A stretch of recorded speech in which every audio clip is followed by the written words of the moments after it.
This Cyberpunk side quest exposes how corporations weaponize fear to control the people who keep them alive.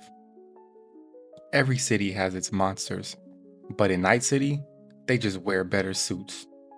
But maybe that's true in our world too. This is Vic Vega. He's the head of the C team, a hired gun for corporate execs who'd rather pay for fear than fairness.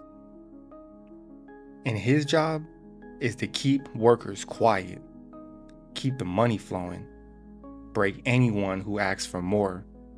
When workers demand better shifts or better pay, Vic Vega shows up, not to talk, but to remind them who's really in charge.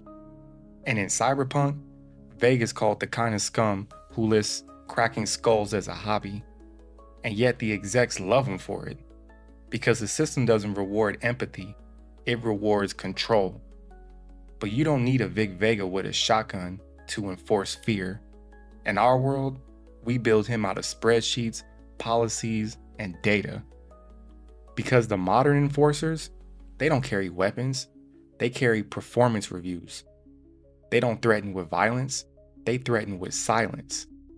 A missed promotion, maybe even a cutback, or as they like to call it, a company restructure.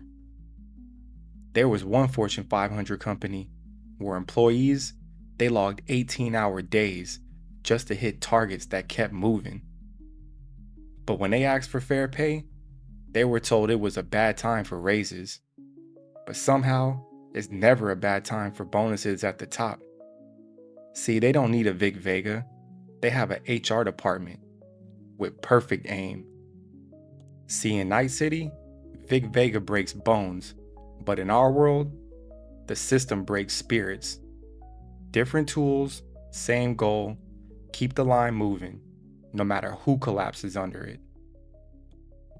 So you go in, and Rogue, who is my fixer, says to neutralize him, dead or alive. I choose dead. It's cleaner, it's faster, and it's easier to sleep at night.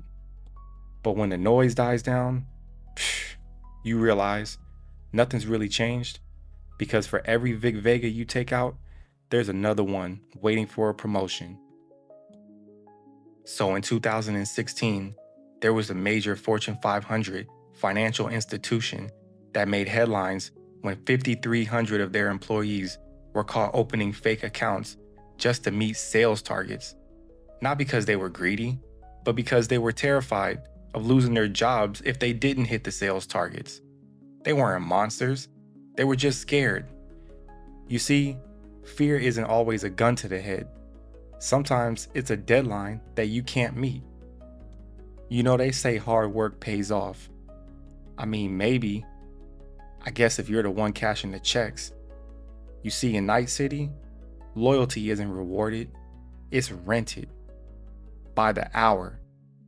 You call it corporate policy, but I call it legalized slavery. Every system protects its own tools. Vic Vega was never really the enemy.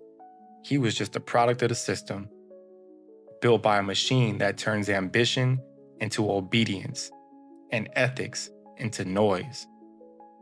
You see, people think Night City is fiction, but when fear decides what a man can say, when money decides who deserves to live with dignity, that's not a game anymore.